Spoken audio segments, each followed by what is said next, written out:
his hand up.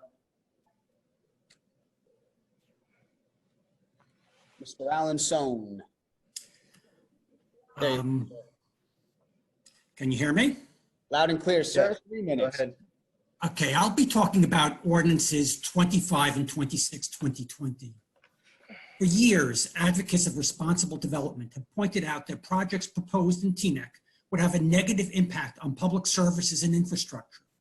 Surely a 250-unit apartment complex built of kindling wood next to CSX and its oil trains will have an impact on our fire department. Surely the addition of hundreds of apartment units will impact areas already suffering from shortages of street parking. For years, our deputy mayors have pushed for projects that conflict with our master plan and told us that there is zero impact on infrastructure from development.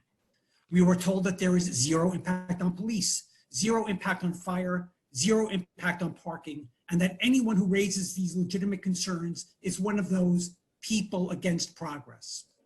Now they've changed their tune. Ordinance 25 acknowledges that, quote, new commercial construction within the township adds to existing vehicle traffic and increases the demand for parking throughout the township. Ordinance 26 states clearly that, quote, new commercial construction within the township of Teaneck adds to the cost of providing emergency services, including police, fire, ambulance, end quote. A one-story building 100 feet deep by 1,000 feet wide, or 200 feet wide and 5 stories high, will cover 100,000 square feet, or almost 2.5 acres of floor space. Ordinance 25 asks that the property owner pay $7,000, or enough to cover the cost of a fraction of a garaged parking spot. Ordinance 26 leaves the amount for an emergency services fund entirely subject to negotiation. I can imagine the conversation. You can pay zero, or we can ask for $7,000 or $70,000 or $700,000. There's no limit set by ordinance, and if you don't agree to our terms as a condition for approval of a subdivision or site plan, your project simply won't go ahead. You wouldn't want anything bad to happen to your investment, would you? These ordinances finally acknowledge that development has a real cost to taxpayers, but they don't create a structure of genuine trust funds that would have covered the fair share of the added burden on taxpayers by assessing fair and equitable fees that would have developers pay for the impact their projects have on emergency services and parking. These ordinances don't cover the very real costs imposed by these developments on fire, police, or parking. The trust funds have no protections to ensure 30 seconds, Mr. Sohn. Just look at how open space has been paid out of our open space trust fund. And by eliminating a fixed fee or creating a sliding structure based on actual impact, it creates a negotiated system that magnifies the risk for self-dealing and unequal treatment.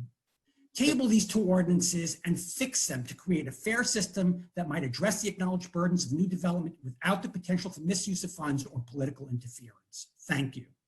Thank you, Mr. Sohn. Thank you, Mr. Sohn. I see. Sorry, I don't see anybody, Mayor. Sorry. Okay, so Okay, we'll close the hearing. Mr. Mayor. Deputy Mayor Schwartz, you have a comment. Yes, okay. I usually try to ignore former Councilmember Sohn, who personally I think should be stripped of that title. That being said, in tonight's we have some very good ordinances, and unfortunately, resident Sohn decides to say, let me be against something and I'll just pick an ordinance. This ordinance could have been about what color the sky is today, and he'd have a problem with this. Former Councilmember Sohn made it clear that we were not negotiating with the developers on getting what we should get from Avalon for this town when they came before our development, before our boards. In part, one of the sole reasons for our emergency fund is that the vehicle needed that when we have a developer come, we say we want money for a fire truck. Right now, the town did not have that vehicle that he specifically lobbied for. But he is so consumed with hate for the council and practically, I think, for the town, that he decides, as usual, to lobby against something. What these ordinances are as follows. Ordinance 25 says, while there may be more cars that come to our shopping districts, while we need to repave and restripe the municipal lot behind God Express to yield 23 spots, Why don't we ask some of our developers who are putting up multi-million dollar projects for a contribution to those funds? And same for our fire trucks. We are giving Teaneck an extra $35,000 this year. Who's we?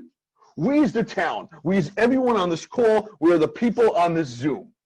But yet we have developers.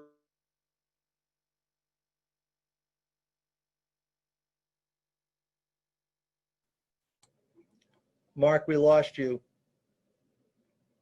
Mark? Mark? We can't hear you. Maybe it's a good thing. No. Mark, we can't hear you. Can't hear you.